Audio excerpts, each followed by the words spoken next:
Virus SARS-CoV-2 merupakan virus penyebab pandemi COVID-19. Virus ini memiliki penularan yang sangat cepat dan telah menyebar ke hampir semua negara, termasuk Indonesia. SARS-CoV-2 menyerang sistem pernapasan manusia sehingga dapat mengakibatkan infeksi paru-paru berat dan dapat menyebabkan kematian. Salah satu cara mencegah infeksi virus SARS-CoV-2 yaitu dengan pemberian vaksin. Rekayasa genetika diketahui dapat berperan dalam pengembangan vaksin COVID-19. Lantas, bagaimana rekayasa genetika turut andil dalam pengembangan vaksin COVID-19? Bersama kelompok 4, mari kita membahas rekayasa genetika untuk menghasilkan protein rekombinan yang berfungsi dalam pengembangan vaksin COVID-19. Halo semuanya, di video ini kita akan membahas tema rekayasa genetika untuk menghasilkan protein rekombinan yang berfungsi dalam pengembangan vaksin COVID-19. Digunakan 4 jurnal terkait sebagai sumber. Saya Oktav, NIM 20. Dalam jurnal pertama dibahas penelitian dan pengembangan agen terapi untuk vaksin COVID-19 dan penyakit human coronavirus terkait. Jurnal ini memberikan ikhtisar tentang informasi yang dipublikasikan tentang penelitian global dan pengembangan agen terapeutik terkait coronavirus dan vaksin pencegahan coronavirus. Pandemi COVID-19 perlu diketahui diakibatkan oleh Severe Acute Respiratory Syndrome Related Coronavirus atau SARS-CoV-2 yang merupakan bagian coronavirus. 4 kelas coronavirus yang ditetapkan sebagai alpha, beta, gamma, dan delta. Kemudian, kelas beta coronavirus termasuk Severe Acute Respiratory Syndrome SARS virus atau SARS-CoV, Middle East Respiratory Syndrome MERS virus atau MERS-CoV, dan SARS-CoV-2 penyebab COVID-19. Beta coronavirus diketahui berbagi fitur yang sama berupa protein glikosilasi spike S yang memediasi invasi sel inang melalui pengikatan pada protein reseptor angiotensin converting enzyme 2 atau ACE2 yang berfungsi sebagai penginduksi utama respon imun inang. Dan lebih spesifik, SARS-CoV dan SARS-CoV-2 diketahui memiliki kemiripan tinggi pada sekuens RDRP dan 3 CL-Pro protease, sekuens tingkat genom, RBD, sekuens PL-Pro, dan situs aktif yang sama. Pengetahuan akan sekuens dan kesejajaran genom ini sangat penting. Hingga saat ini tidak ada agen antivirus khusus SARS-CoV-2 yang ditemukan. Penelitian global dikerahkan dengan berbagai data penelitian dan pengembangan berbagai disiplin ilmu meningkat tajam dengan fokus khusus pada strategi antivirus yang melibatkan obat-obatan molekul kecil, serta biologi yang menargetkan interaksi molekul kompleks, protein kunci, dan protein struktural lain yang terlibat dalam infeksi dan replikasi coronavirus. Antibodi sel inang terkait reseptor dan sistem imun pun menjadi salah satu fokus. Namun atas dasar kesejajaran genom dan kemiripan fitur SARS-CoV dan SARS-CoV-2 memberikan peluang pencarian alternatif pengobatan COVID-19. Hal ini menimbang proses pengembangan obat baru yang panjang dan proses yang mahal dan sulit yang terlibat dalam pengembangan obat klinis. Penanganan wabah COVID-19 lebih lanjut menyoroti nilai pengembangan obat antivirus spektrum relatif luas. Maka strategi repurposing obat yang saat ini telah menjadi salah satu solusi dipilih untuk perawatan segera orang yang terinfeksi SARS-CoV-2. Paten data statistik dan kekayaan publikasi dalam epidemik, penyakit, dan penemuan sebelumnya seperti SARS-CoV, MERS-CoV, influenza, HIV, dan Ebola serta obat antiinflamasi digunakan pada strategi repurposing tersebut. Dan hingga saat ini terdapat obat agen terapi dan metode diagnostik yang menunjukkan potensi dan sedang dalam tahap uji coba terhadap manusia. Vaksin adalah salah satu fokus yang sangat penting. Pengembangan vaksin yang cukup luas dan bervariasi dikembangkan untuk COVID-19 atas dasar pengetahuan struktur, sekuens, dan sistem virus. Salah satunya adalah vaksin berbasis protein rekombinan yang cukup menjanjikan, seperti 3 spike stars dibuat dari protein S trimeric full-length rekombinan. Konsep protein rekombinan banyak disoroti karena kemampuannya untuk menunjukkan antigenitas asli seperti yang ditunjukkan oleh aktivitas dengan serum pasien SARS yang pulih dan ikatan spesifik dengan reseptor ACE2 terlarut, meningkatkan entry virus yang tergantung pada antibodi pada sel raji B manusia yang tidak dapat disembuhkan, dan mampu menambahkan perlindungan terhadap infeksi tantangan pada model hewan dan berpotensi diaplikasikan pada manusia. Studi mengenai contoh pengembangan protein rekombinan sebagai vaksin COVID-19 akan dijelaskan berikutnya. Selanjutnya, saya Nurhayati Putri NIM 104180017 akan menjelaskan tentang kandidat antigen yang saya kutip dari jurnal yang berjudul Progress and Prospects on Vaccine Development Against SARS-CoV-2. Di sini kita bisa melihat gambar dari struktur virus SARS-CoV-2 penyebab COVID-19. SARS-CoV-2 memiliki 4 protein struktural utama antara lain protein spike atau S, protein nukleokapsid atau N, protein membran atau M, dan protein envelope atau E. Struktur dari virus tersebut dapat dimanfaatkan sebagai antigen dalam vaksin.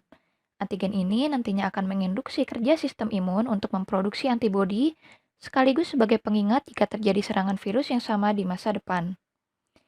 Kandidat antigen yang digunakan dalam pengembangan vaksin antara lain yang pertama adalah protein membran atau M. Analisis imunogenik dan struktural menunjukkan bahwa protein M memiliki gugus epitop sel T yang dapat menginduksi respon imun seluler yang kuat. Selanjutnya ada protein nukleokapsid atau N. Pemilihan protein N sebagai antigen dalam pengembangan vaksin ternyata masih perlu diteliti lebih lanjut, sebab terdapat penelitian yang menyatakan bahwa imunisasi oleh protein N tidak memberikan kontribusi yang signifikan terhadap respon antibodi penetralan. Dan yang terakhir, yaitu protein spike atau S. Protein ini menjanjikan sebagai kandidat antigen untuk pengembangan vaksin COVID-19. Sebab spike memiliki paparan permukaan yang dapat langsung dikenali oleh sistem imun inang. Selain itu, spike juga memediasi masuknya SARS-CoV-2 ke dalam sel epitel pernapasan inang melalui interaksi dengan reseptor permukaan sel, yaitu angiotensin converting enzyme 2 atau ACE2. Ikatan spike dengan reseptor ACE2 bertanggung jawab dalam masuknya virus ke dalam sel dan menentukan sifat patogenisitasnya. Berikut adalah struktur dari protein spike atau protein S yang terdapat pada virus SARS-CoV-2. Protein S ini memiliki dua subunit, yaitu S1 dan S2. Subunit S1 terdiri dari dua domain yang disebut domain N-terminal atau NTD dan domain C-terminal atau CTD. Reseptor binding domain atau RBD terletak di CTD.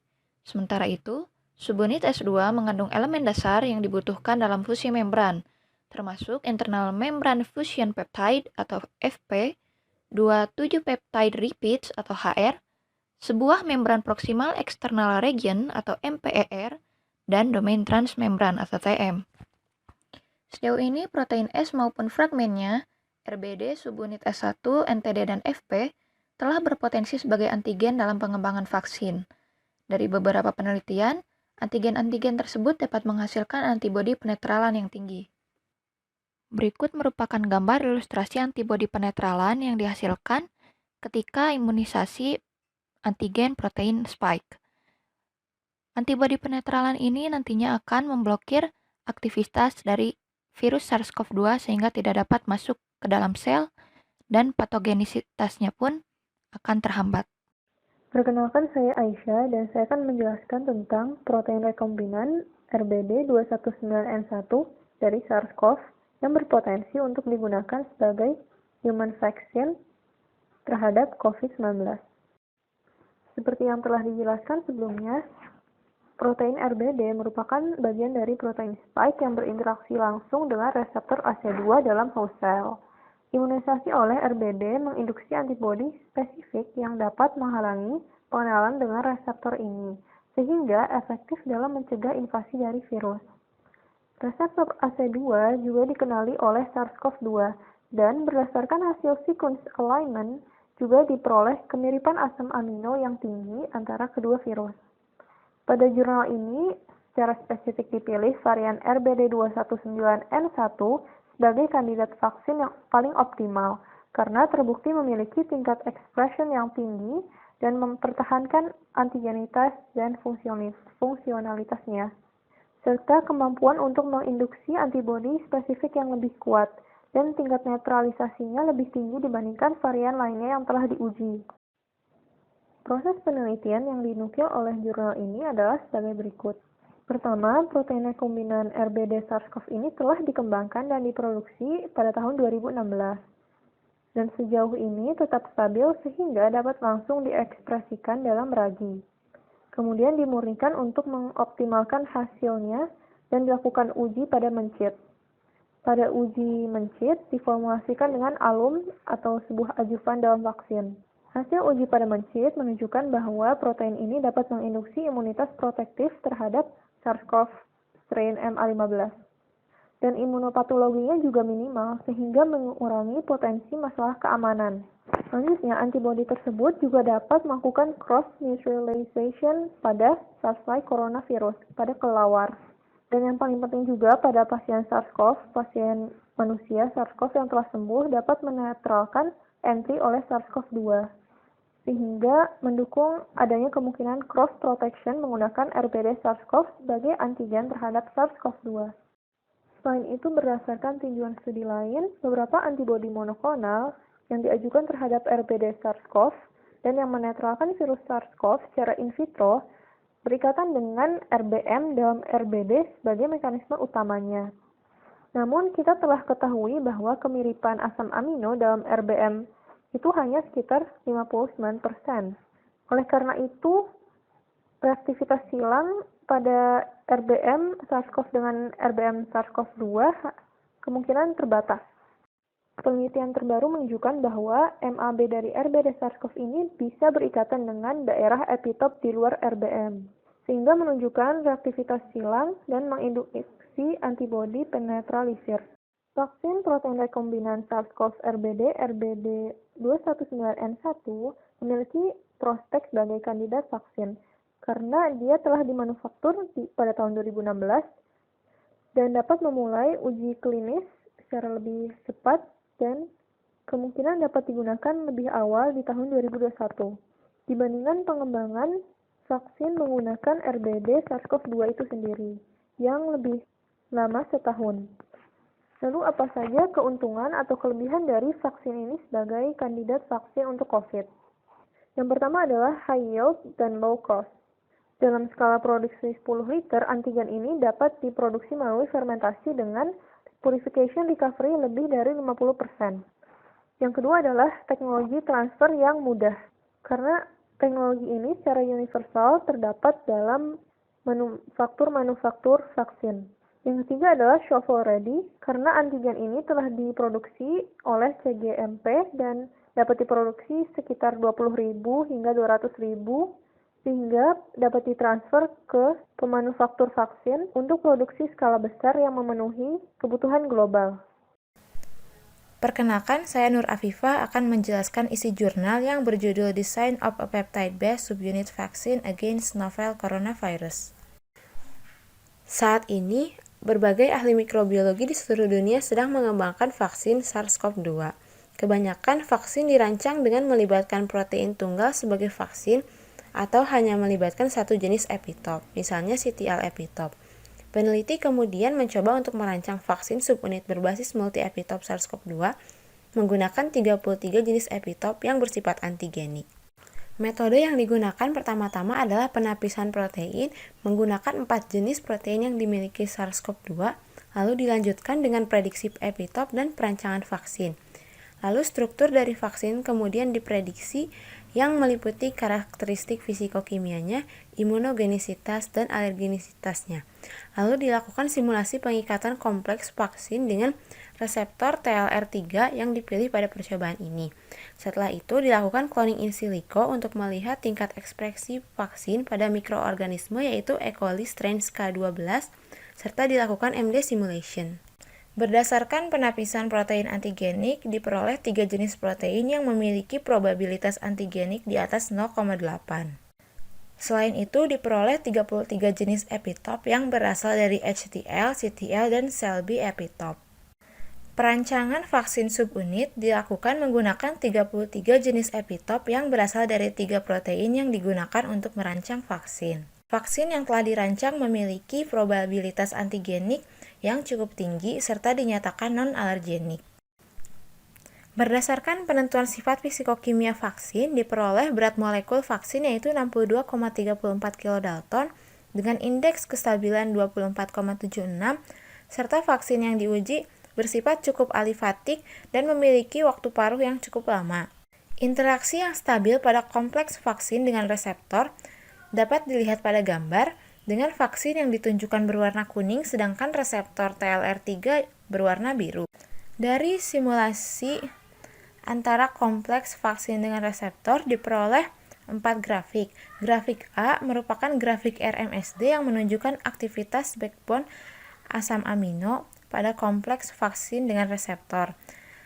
Grafik B menunjukkan aktivitas rantai samping asam amino vaksin kompleks TLR3, sedangkan grafik C menunjukkan grafik radius of gyration sebagai fungsi waktu simulasi, dan grafik D menunjukkan jumlah ikatan hidrogen yang terbentuk selama simulasi. Setelah dilakukan cloning in silico menggunakan SnapGene, diperoleh produk hasil cloning berukuran 7034 base pair yang dilakukan pada E. coli. Berdasarkan analisis bioinformatika yang telah dilakukan, vaksin subunit yang telah didesain bersifat termostabil, antigenik, non-toksik, dan non-alergenik, serta kita dapat melihat stabilitas dan interaksi dinamis antara kompleks vaksin dengan reseptor, yaitu melalui simulasi pengikatan kompleks vaksin dan reseptor, serta MD simulation. Serta telah kita lihat potensi vaksin dalam sistem ekspresi mikroba. Berdasarkan studi yang dilakukan selama ini menunjukkan bahwa RBD memiliki afinitas yang tinggi untuk berikatan dengan reseptor AC2 manusia. Protein S adalah target utama untuk pengembangan vaksin, terapi antibodi, dan diagnostik untuk coronavirus. Meskipun protein S menjanjikan imunogen untuk perlindungan, mengoptimalkan desain antigen sangat penting untuk memastikan kekebalan yang optimal. Saat ini, evaluasi secara eksperimental dari vaksin ini sangat diperlukan untuk mengetahui potensi imunogeniknya. Setelah dilakukan evaluasi dan optimalisasi proses produksi, vaksin subunit dapat dengan cepat diuji dan dirilis di pasaran. Berikut adalah daftar pustaka yang kami gunakan. Sekian penjelasan dari kami. Terima kasih atas perhatiannya. Sampai jumpa dan tetap semangat.